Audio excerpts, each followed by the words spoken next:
Okay, so Simon, we have just gotten started.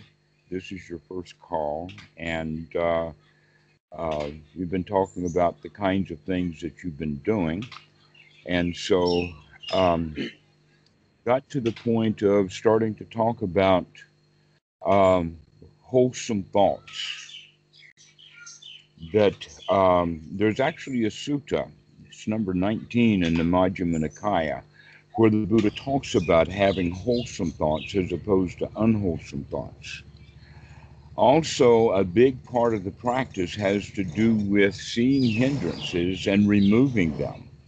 So the hindrances are then what you would call hindrances are things that are going to hinder you from being in the state of mind or the state of feeling that you want to be in.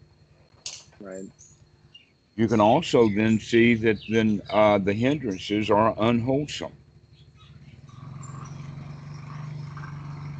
So if that's the case, then basically what we can begin to look at is that for an individual's whole life, up until let us say he starts practicing correctly, for his whole life he has been telling himself unwholesome things and wound up feeling the way. We've basically been talking ourselves into feeling bad for our whole life. Yes. And so now it's time to start talking ourselves into feeling good by having wholesome thoughts. Right. Okay. Metta is in the direction of having wholesome thoughts. However, it's also possible, in fact, it's quite likely for people to want to and think they are practicing metta, but they're still having unwholesome thoughts. And so then the metta doesn't work so well. And possibly a way of saying it is that metta is going to be a gift that you're going to develop so that you can give to other people. But you've got to have it for yourself. Right. Within Anapanasati Sutta, this is actually called gladdening the mind or brightening the mind intentionally by putting wholesome thoughts in. Now, that doesn't mean that we don't do any noting at all. In fact, we have to do that noting of the Mahasi method, but we're only going to note it enough to recognize it through investigation to see that this is unwholesome. Mm. Once we determine that it's unwholesome, once we determine that this in fact is dukkha, then what's the point of keeping it in the mind? Now that we've determined that it's unwholesome, out it goes. Right. Yeah, I understand that. All right. Well, if you can understand that, then you can see why so many people who are practicing the Mahasi method actually don't practice correctly because they're noting and continue to note hindrances without removing them. Yeah. Yeah, I should clarify that that was as I was taught in the beginning, but then I haven't practiced that way for a considerable amount of time in terms of just noting, regardless of being able to tell. Like I don't use that practice anymore, the noting practice. I just essentially recognize mindfulness when it arises, and then note when there's if there's a hindrance present, do what I can to try to remove it to the best of my abilities. Okay. Um, let's look at it this way. If if you're going to let us say bake a cake, then you have to have all of the ingredients for cake. We'll Okay. name. Okay, so a cake would have flour and sugar and an egg and milk and maybe some butter. Those are the kind of ingredients that you would put into a cake. If and then you have to have, let us say, the skill of mixing the batter and then cooking the cake. So we need both the ingredients and the skill. If we don't have all of the ingredients, and it doesn't matter how skillful we are, whatever we come up with is not going to be cake. For instance, if you leave a couple of ingredients out, like the sugar and the flour, then the butter, the eggs, and the milk is not going to make a cake. Is that right? Okay. All right. So we can think of this the Anapanasati and the Anapanasati Sutta in combination with other suttas is a complete and whole practice. And that over time, we have to keep going back to, over time, over the centuries, we have to keep going back and making sure that we've still got all of the ingredients for practice. Because we Okay. can look at it and we can see that with Vilamoramsi's metta practice, he's missing something. He's missing an ingredient. But the very ingredient that he harps on is the ingredient that the Mahasi method is missing. And that's the metta, right? But the real metta cannot be developed directly. Um, And here's an example of that. If you've noticed or have read suttas that have to do with metta, and there's only a very few of them, but they talk about the six directions of in front of you, behind you, beside you, and Right. above you, and below you. Basically, these 6 points of the compass have to do with the old Brahmin view of things. In other words, the people that you deal with in front, business people. Your friends on one side, your family is on the other. Behind you are your enemies trying to stab you in the back. Above you, you have priests and political authorities and priests and whatnot. And below us, we have our employees, our workers, that kind of thing. In all regards, this has to do with our relationship with other people. And so someone says, okay, I'm going to go practice mudita. I'm going to go cheer up my dad. And so dad's in there grumpy. The student goes in to cheer up dad, and dad stays grumpy, and then the student slinks off as a failure. Maybe he tries it 2 or 3 times, but he eventually fails and slinks off. The reason for that is because he really doesn't have his joy fully developed yet. And so dad's grumpiness will trump the joy, which means you've got to have more joy than he has grump. Where is that going to come from? That needs to be developed in advance. Okay. Okay? That's the important point is that we have to develop before we're going to put something in motion. An example of that also is that if a student is learning to play the piano, taking lessons, and at the end of the year the recital is there, if that student is sufficiently practiced and perhaps even performs for his aunt or his family before he goes to the recital, then he's got a much better chance of acing that recital than if he only half is interested. He doesn't really practice well, and then he goes to the recital and he's going to perhaps mess it up. All right. So this is looking at is that we can think of then as dealing with other people in the world is performance, but that we've got to practice first in seclusion, to practice so that we can have the skills that we need to deal with the world. Ultimately, then that skill would be the upeka of being able to handle anything because we've already got the foundation built within. So that foundation then needs to be a complete foundation in the sense that it's got all of the factors of anapanasati. Now you can see many of the features of Anapanasati built right into the Mahasi method in the sense of rising, falling, touching, sitting. The rising and the falling is the rising and the falling of the chest and the breathing. The touching is our tactile sensation, and the sitting is actually something deeper. It's called proprioceptic sensing. But you know the posture of your body.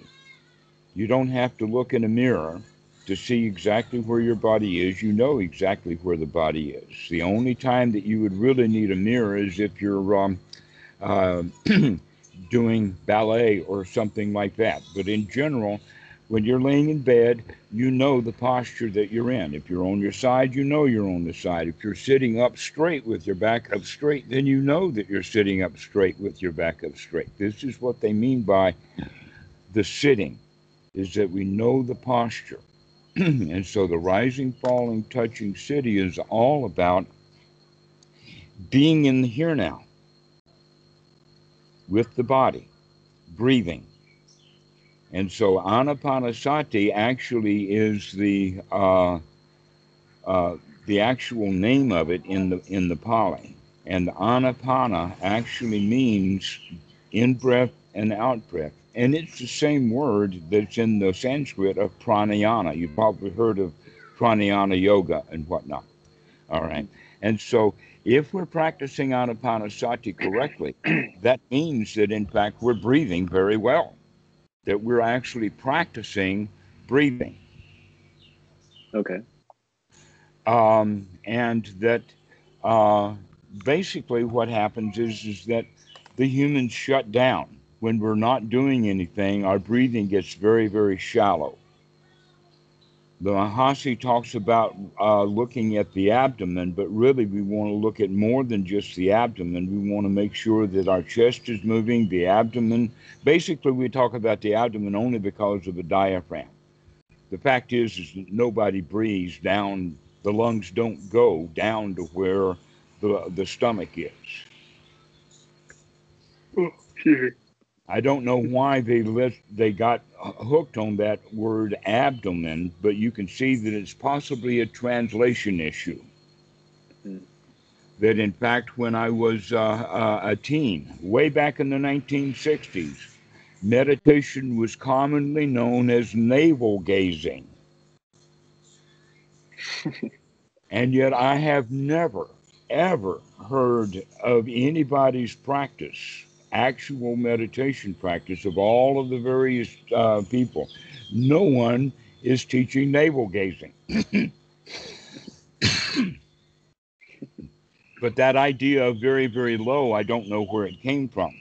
Because most of the breathing is going to be done in the chest. And in fact, most of the blood that's associated with keeping us alive is pooled in a higher level, in a higher place, that it only goes down to the stomach when we're digesting food. And so bringing up our awareness to more of the actual paying attention to the breathing itself to make sure that it's a long breath. And so that's a point of sati. When we understand this is a long breath, that means that we have to have mindfulness or investigation just a short period of time. This is a long breath. And then when we're breathing out, we also breathe out kind of in a sigh to make sure that we're breathing out long because we're making a note of it. So every breath is a long in breath, and every out breath is a long out breath, and that's 2 points of sati there. And we begin to slow down the breathing and pay attention to it. Now, in order to do that, that takes the mind. That in fact, the number one skill that we have to develop is the skill of sati. And you can see that once you begin to see how often and frequently it's used and how it's put together. For instance, on the Eightfold Noble Path, sati is there. In Anapanasati Sutta, sati, Anapanasati. We also have the Satipatthana, the four foundations of mindfulness. And then in the Sambhojana, the first item is unremitting sati. So what sati means does not, and it's almost again a translation error. Much of what the problem with people practicing the Dhamma and the Buddha has to do, the reason they're doing it wrongly is because of all of the translations of the suttas got started by Christian scholars who were translating things. They didn't know what they were doing. They were learning the language while they were translating. And they never did learn the Dhamma. And so you can imagine that it would be like this, that if you had a scientific paper, say rocket engineering and or details of nuclear fission, and that document was done in German, to get it translated into English, you need several things. One is that you need not just someone who knows German and a little bit of English. That's not going to work. You need someone who really knows German, but also knows English. But you also need someone who knows the topic. Yeah. Right? Rocket If he science. doesn't know what he's translating, then it doesn't matter how good they do with the languages. Well, this is the problem with this the Pali Canon. In modern day, we are still, let us say, both struggling with and suffering under a set of bad translations that got started in the 1880s through the 1920s with Riles Davies, I.B. Honer, and all of that, on top of all of the later literature that had been written after the time of the Buddha by people who were interested in writing books. And so we have a lot of literature that is superfluous, badly translated. Mm. And so we need to begin to understand what the right words are so that we can begin to practice correctly. The first word that we need to look at, in fact, is the word dukkha. Because dukkha is almost always, even when I'm not thinking about it, I translate it as suffering. Because Yeah. we've gotten in the habit of doing that. And yet you can walk down the street with a Dhamma book, proselytizing like Christians, says, oh, I've got the right thing for you. If you're suffering, I've got the solution for it. No one will admit that they're suffering, because they're not. But if you mention the word, oh, this will take care of all the small dissatisfactions, now people are beginning to be interested because they can recognize that, yeah, even though they're not suffering, life still is full of dissatisfactions. Yeah.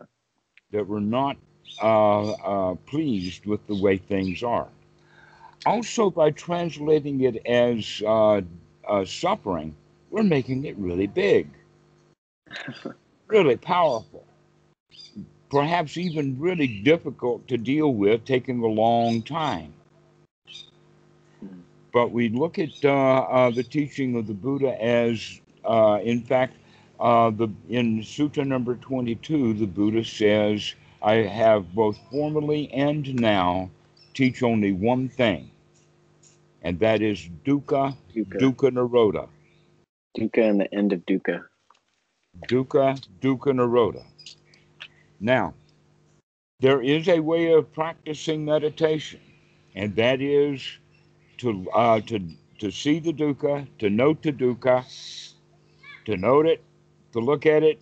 Dukkha, dukkha, dukkha, dukkha, dukkha. Oh, I'm going deep into the dukkha. I'm going to find some insight in the bottom of this dukkha someplace. It's almost like a great big barrel of horse shit, and the kid's in there going, wee, wee, wee. And mom says, well, what are you doing? He says, with all this horse shit, there's got to be a pony in there someplace.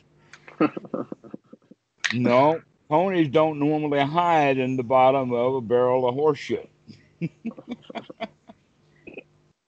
You are not going to find joy at the bottom of dukkha. Dukkha. Dukkha nirodha actually means it exactly that way. See the dukkha and throw it out. Be finished with it immediately. This is the right way to practice. Going back to that sutta number 19 about wholesome thoughts, to recognize that we have unwholesome thoughts and to throw them out immediately, so that you begin to have wholesome thoughts. Well, one of the wholesome thoughts that you could have would be, may all beings be happy. But that's actually not going to be as beneficial. That in fact, the Buddha, when he was, let us say, sitting under the Bo tree in Bodh Gaya, putting together his doctrine, his teachings of the Four Noble Truths, there was a key point. And that key point was when he said, "Aha, I see you, Mara. Aha, I see you, Mara." This is basically the wake-up call, is to wake up, do the investigation, and see that the mind has hindrances. By saying it that way, "Aha, I see you, Mara," that's automatically already gladdening the mind. And it's already changed what the content of the mind was. So let us say that I'm having an argument in my mind with Aunt Susie. And then I wake up and I say, "Aha, I see that." And so I can throw that argument with Aunt Susie out of the mind immediately. And now I have finished with that dukkha.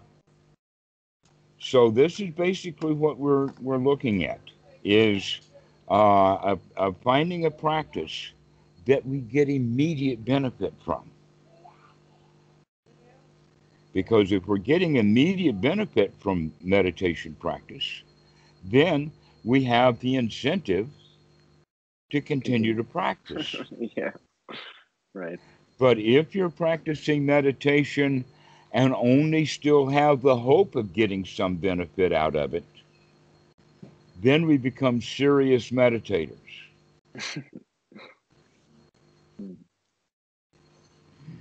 Okay? So this whole idea then, we need to look at how the practice evolves. That basically everything is under this umbrella of dukkha, dukkha nirodha. And when we understand it like that, we can understand that actually the teaching of the Buddha is quite simple. But you've also then heard, well, wait a minute, it's not that simple, because I know that you've got it by the numbers. You got 16 of those and 36 of these things and 5 of this and 4 of those and 4 more of them things and 3 of this and 2 of that and 6 of those things, 5 of this, 5 aggregates and 5 hindrances and 6 inputs and 12 steps of Anapanasati and 16 steps of Anapanasati, 12 steps of Paticca Samuppada, and all of that kind of stuff. And it's, wow, what a bunch of stuff.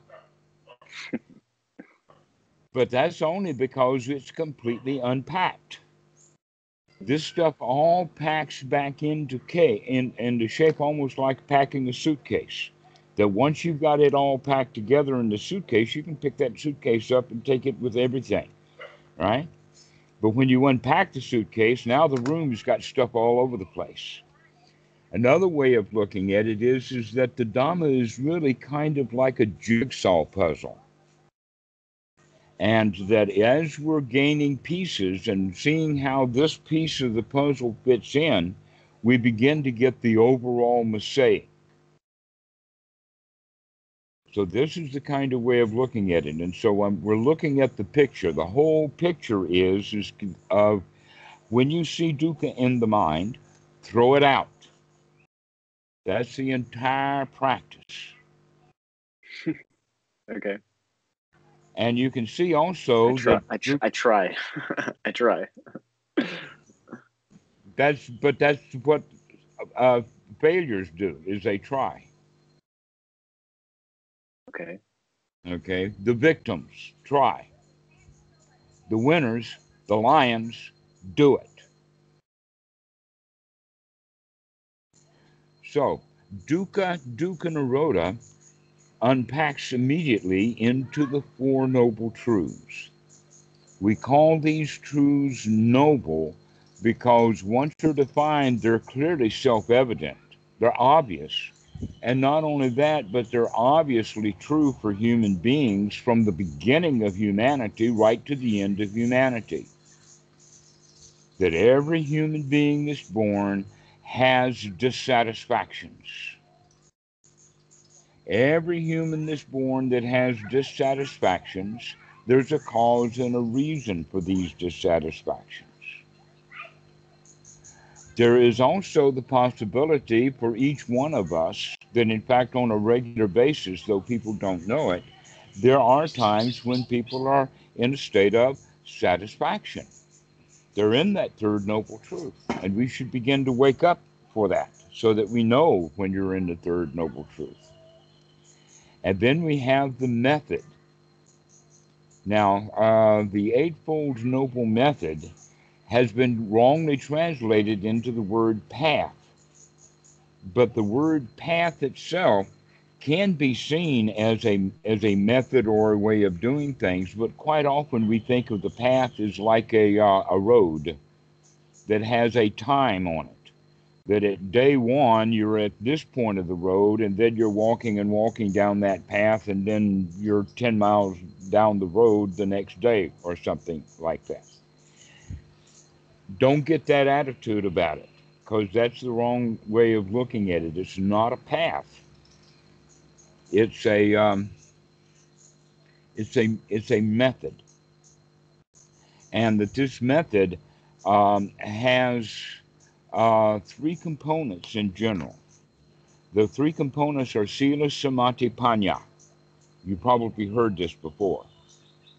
Yeah. Sila, Yeah. samadhi, panya. All right.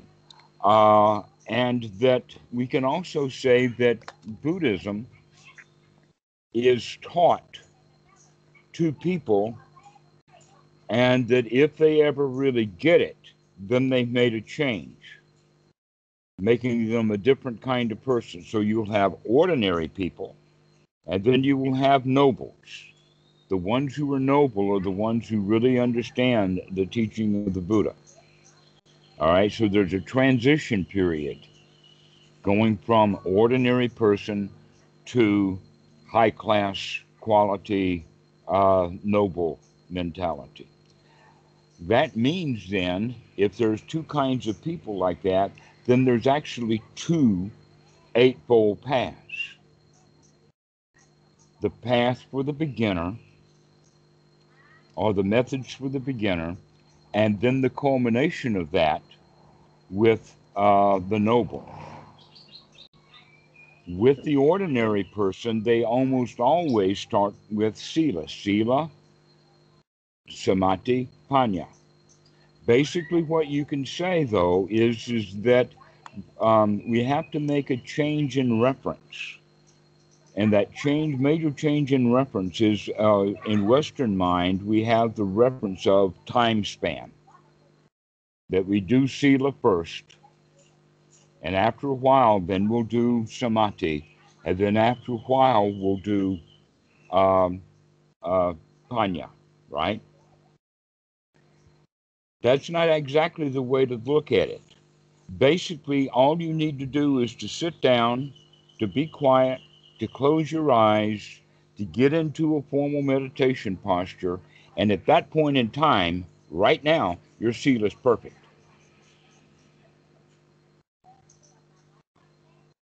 Done deal. Instant. Just shut up and sit down, and your sila is perfect right now. So now it's time to move on.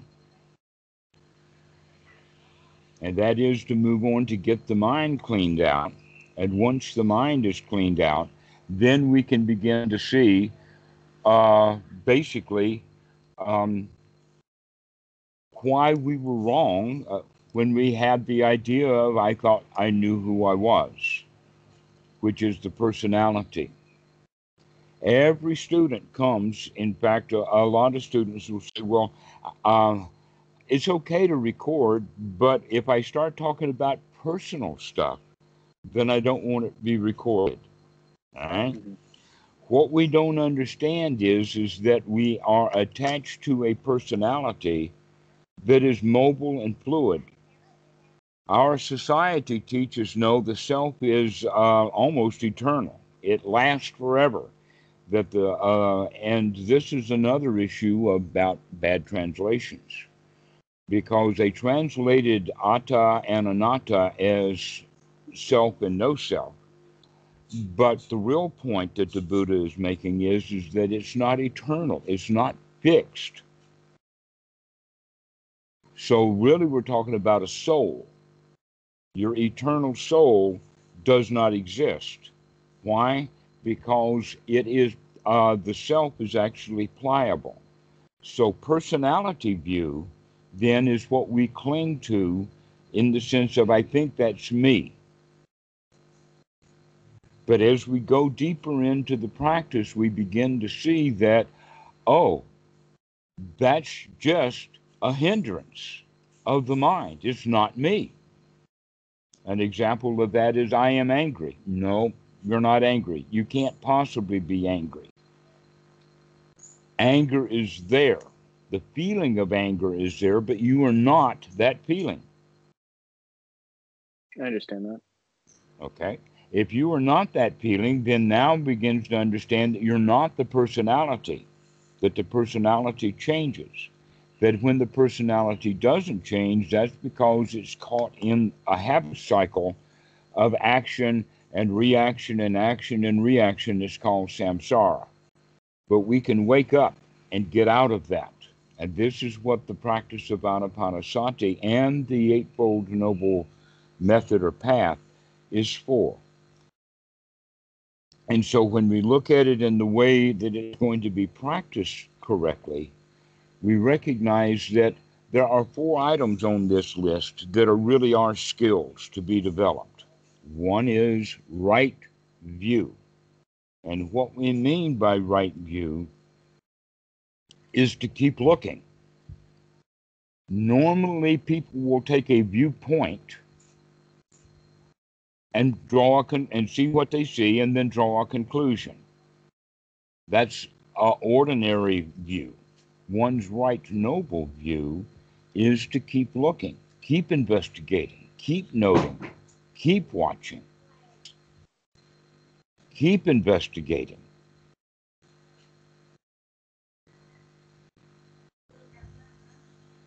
And that's a skill to be developed until we begin to notice and watch and investigate on a regular basis.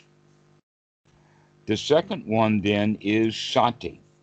Sati means basically to wake up or to remember to investigate.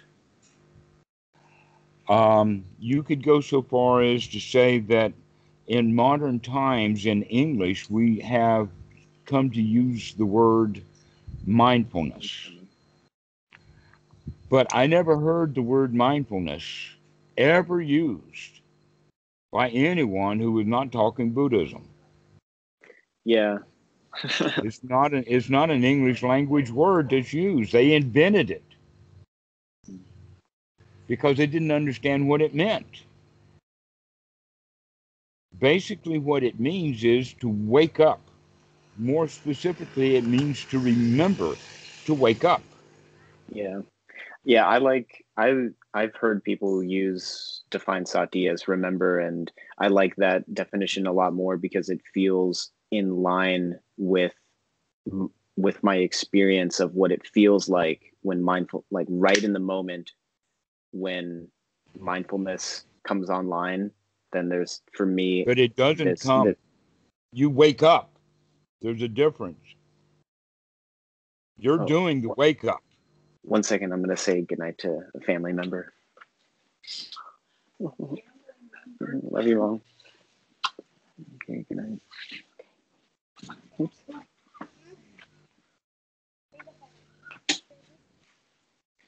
Sorry, can you repeat what you just said? You said you Well, don't wake. You said you don't wake up. You. actually, mindfulness doesn't come to you. That's what a lot of people think. Oh, when mindfulness comes, it doesn't come. You have to wake up.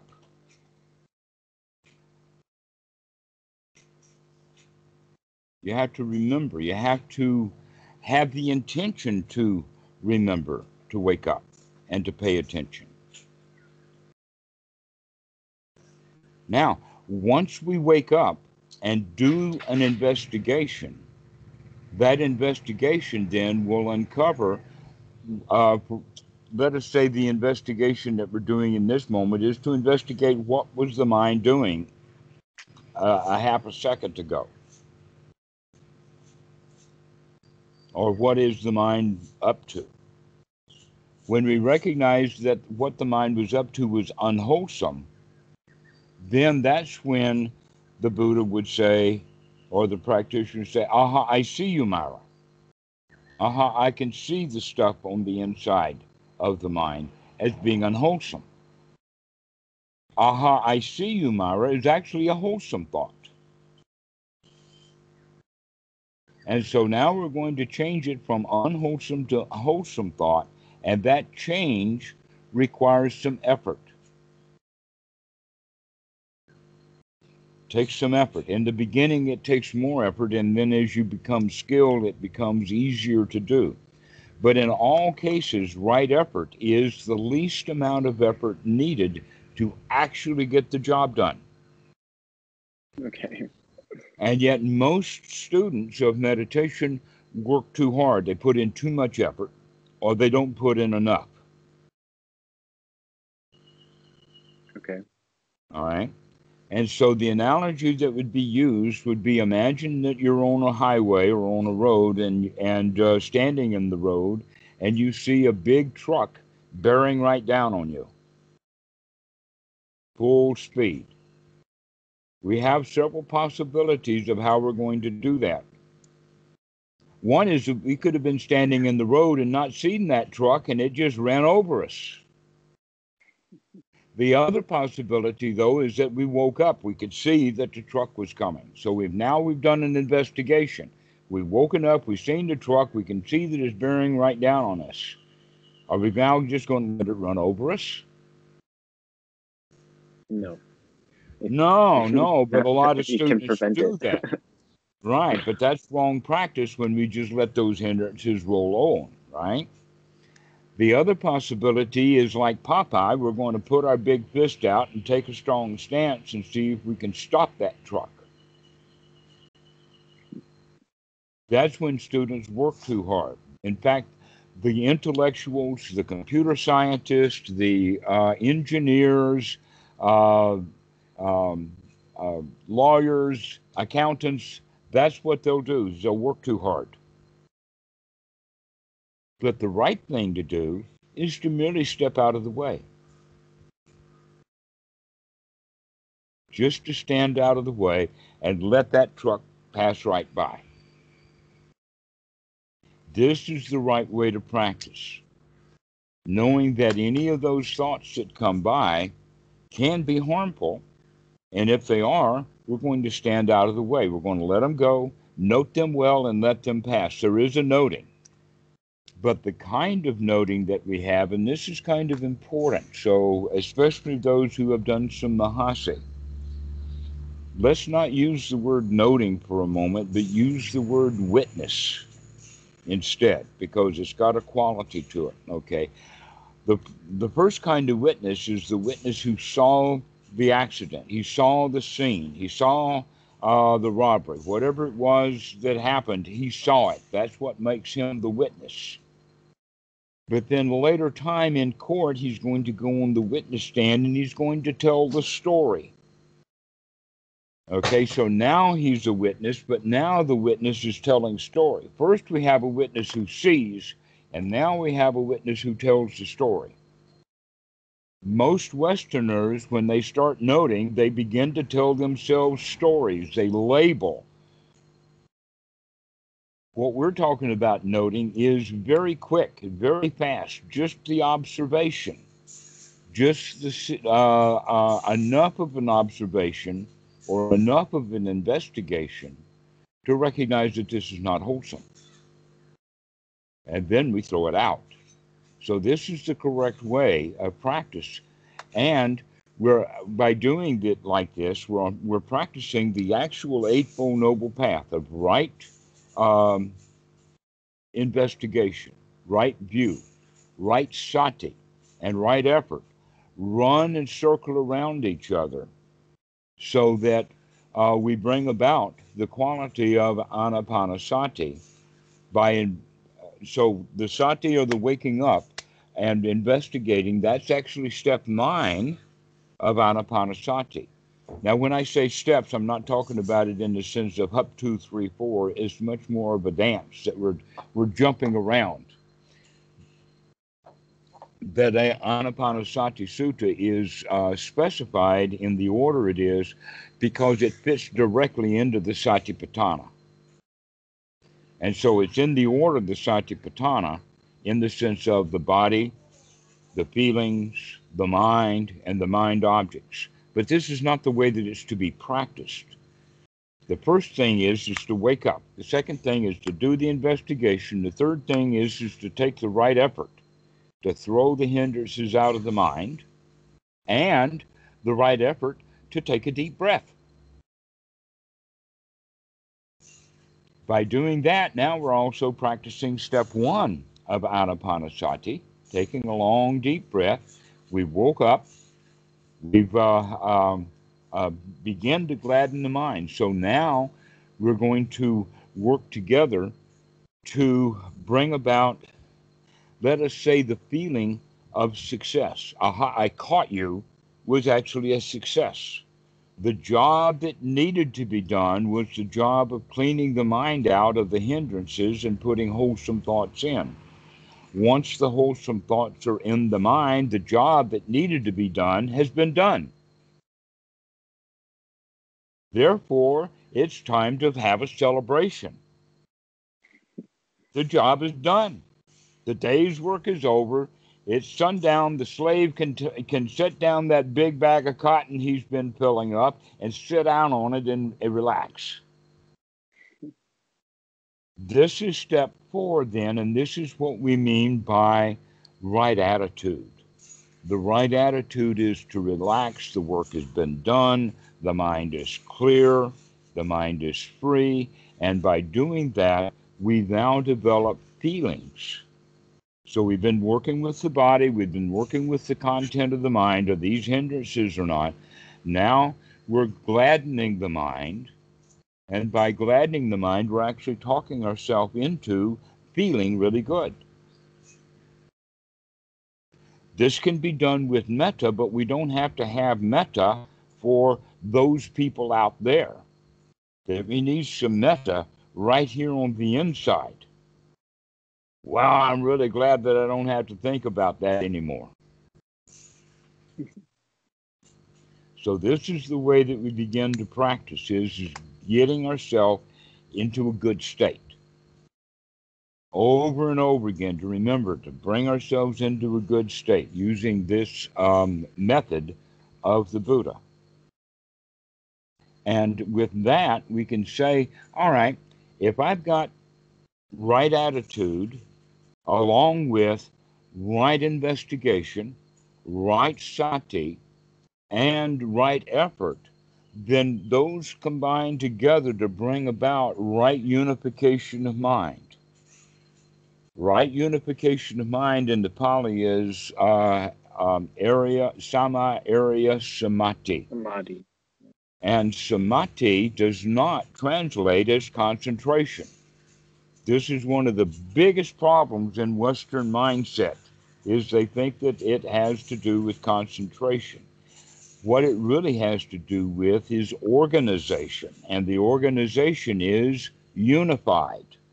It's of one mind or one whole thing. It's not scattered by having that thought over there and this thought over there and whatnot. So someone who has a unified mind in that moment will naturally have sila. He will naturally have good behavior. Why? Because he doesn't want anything. We're unified. We're whole. We've gotten ourselves satisfied. Once we come to a state of satisfaction and wholeness, we don't want anything. If we don't want anything, we're unlikely to hurt someone to get it. We're unlikely to steal it if we don't want it. If we're satisfied, because of our satisfaction, the sila comes along naturally. So in the beginning, especially in Buddhist countries where they teach the children Buddhism, is like the same thing that we, in all religions, we teach the children a bunch of rules. But then later, when we get wisdom, we can recognize that all the rules were only to give us an idea of how to be. But basically, morality is not defined as a set of rules. In fact, you can see any government, for instance, the United States, even just the IRS code, 80,000 pages of code for the IRS, regulations.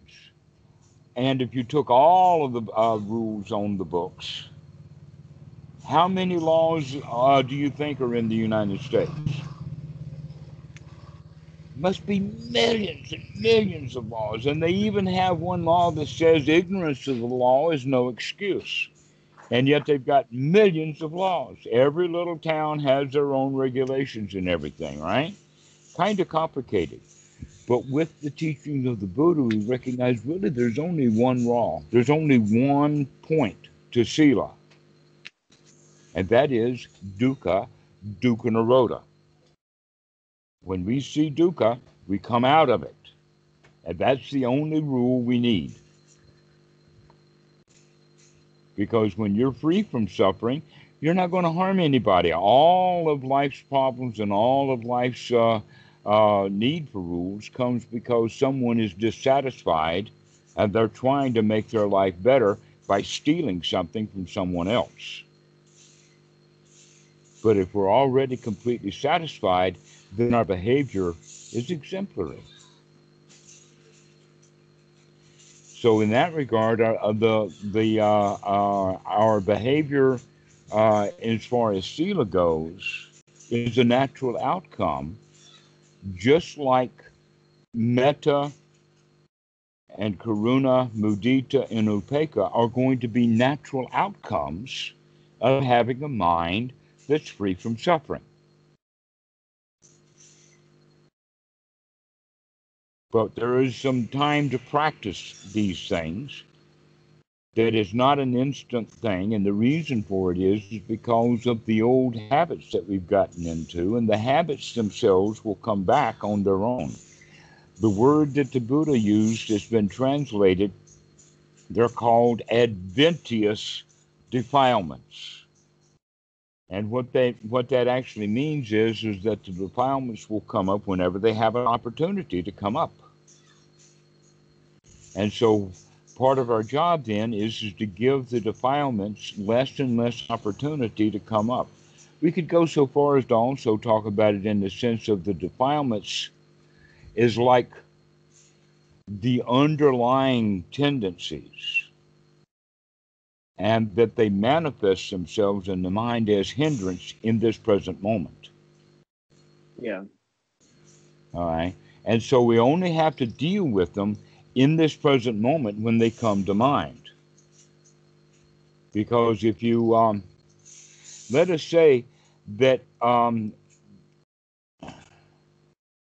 if you take a plant and every time you see that plant growing a shoot, you cut it off, eventually the roots are going to wither and die.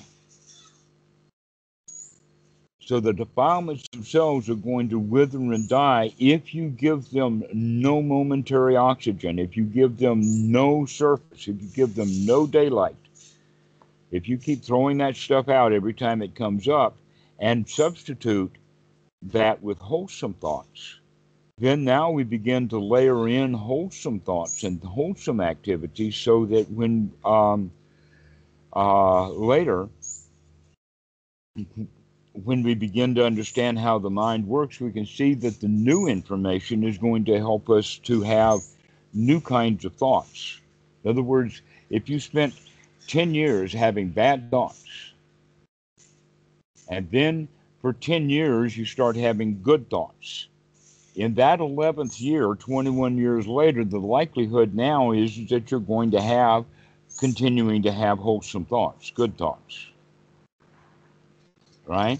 Because you spent 10 years in building that habit up. Mm-hmm. That's what we have to look at is that we're actually going to have to deal with old habits continually come up. And when they do, we have to check, is this wholesome or is it not? More than likely in the beginning, it's going to be more and more unwholesome and unwholesome and unwholesome. But later on, it begins to mostly it comes up wholesome and only occasionally it's unwholesome. So this is why we have to keep practicing, but the practice itself is actually quite easy. And the number one skill that's needed to be developed is the skill of to remember, sati, to remember to wake up. And then when we do, we check through an investigation, is this wholesome or not? Most likely in the beginning, it's not going to be wholesome. And so we say, aha, I caught you. And out you go. And now I'm going to substitute wholesome thoughts in. So in that context, you can see that metta, which is actually a way of dealing with the world, you can still have thoughts of metta, which are wholesome, if you're putting it into Anapanasati as a complete practice. It has to be a complete practice. In other words, you have to go through the various steps, and that the outcome then from this practice is going to be right noble attitude, the attitude of I can do it, the attitude of a lion.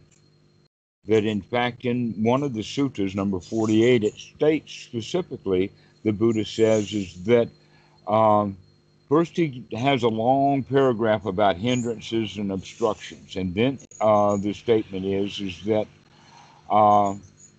when the student understands that no matter how obstructed the mind is, that he can in fact clean it out and come to this present moment to see the way things really are in this present moment. That's the first step of the noble path, is that knowledge, that you could call it attitude, that I can do this. It's a can-do attitude. I can do this. I can clean out the mind. I can feel good right now.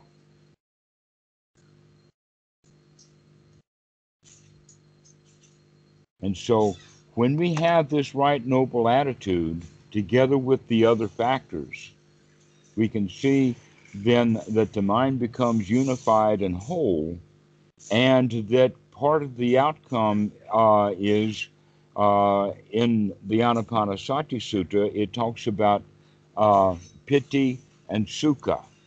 And we'll talk about that more later on the next call. But basically what piti and sukha is joy. It's the feeling good. It's the very feeling that you want to have if you're going to practice metta. Without Yeah. joy, your metta doesn't mean anything. You can, if you have no joy in your heart, then when you say, may all people be happy, that's empty and hollow. Yes. But if you say it like this, may all beings feel as good as I do right now, now we've got something. May all beings be feeling as good as we feel right now. That's the way of practicing metta, is to get yourself into that really, really good state. Yeah. And we do that this way that I've just gone over. Right sati, right investigation, right effort to bring about that right attitude. And so this is how we practice Anapanasati, is with the Eightfold Noble Path. When you said that Bhante Vimalaramsi was missing, you said he was missing a step. Is that what you said? Mm-hmm. What is the step that he's missing? By Because yeah. Well, the the step that's missing is that um, metta is the outcome, not the process. The process is joy. The outcome of joy is metta. Metta does not create joy. Joy creates metta. Okay. Okay? Because we're Okay. going to take that metta, we're going to take that friendliness out into an unfriendly world. Your friendliness is going to be met with unfriendliness. If you don't have joy, you can't keep it going. You've got to have that wellspring. This is what's So missing, is so that why? the development of the piti and the sukha that are part of the Anapanasati. Mm. The attitude of a lion, the attitude of, I can do this. That's what's missing in metta, because metta is normally going to be practiced by people who do not feel like they can do it. That they come to everybody comes to meditation as a loser. If somebody already had the attitude of a winner, they wouldn't come to meditation. Mm. All right, and so we Yeah. have to change that attitude into a can-do attitude, and this is and it becomes unremitting, especially unremitting piti, unremitting relaxation. So, in fact, what's missing from metta practice is, in fact, the sambojana. That we have to have the factors of enlightenment, at least in that moment of time when we're practicing metta. Otherwise, it's not going to work. That Mr. Grumpy is going to win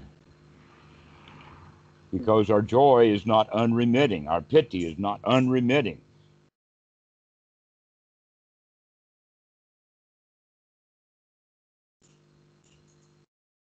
Okay. Mhm. Okay? I think I I I somewhat understand.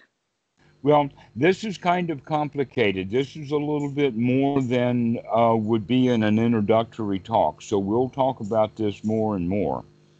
But we need to find out what is the correct practice of Anapanasati. And then you can see that metta practice will fit into that. But metta practice of and by itself is not enough. Mm.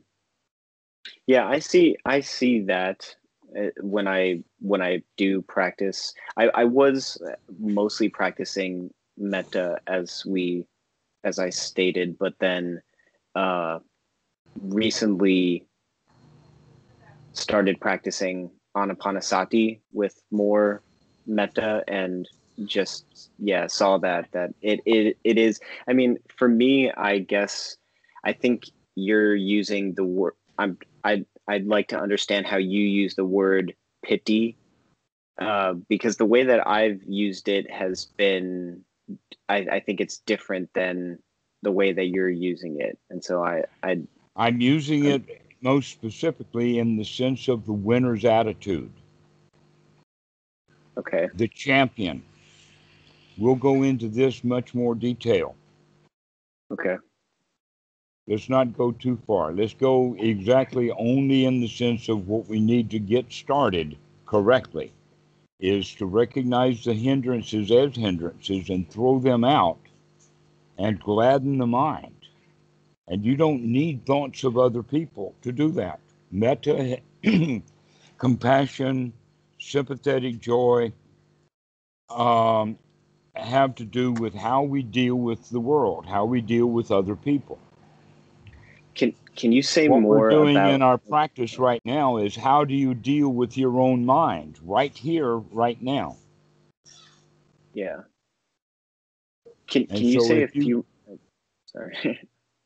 so if you use the word metta, that's okay, but the metta that we're working with is metta for this uh, situation right here, right now.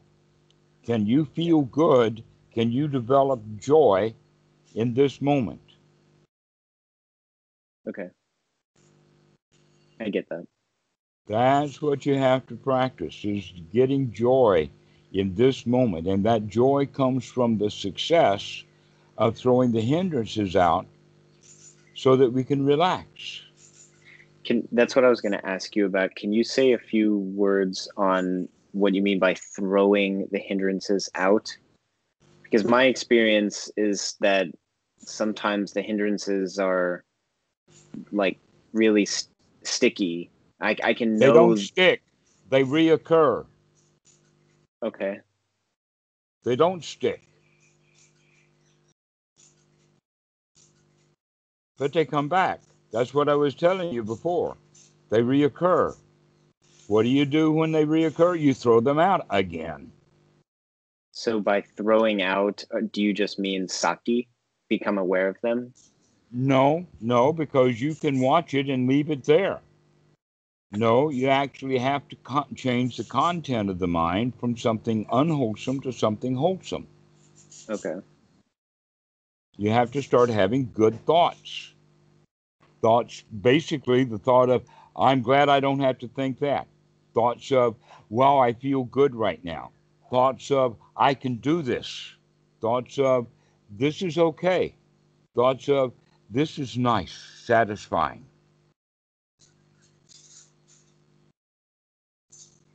Okay. Okay, these are the kind of thoughts that we will start to work with to begin to feel good. Making sure also that you're getting a good deep breath.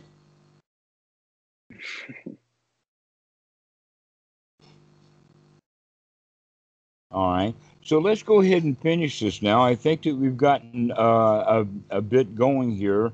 Remember the Eightfold and Noble Path, most specifically about sati and right effort and investigation, so that you can see that this is a hindrance. It's not worth thinking about. Let's throw that out and think of something that's worth thinking about, something that's wholesome. You keep Okay. practicing that over and over again. That's the place to get started. Okay. When should we check in again? Pardon? When should we check in again? I'll Uh, practice. Let us say a couple of times a week would be fine for a while. Okay. Okay? So I'll look forward to seeing you in a couple of days then. All right. Thank All you. right. Okay, we'll see you. Bye bye. Okay. Bye bye.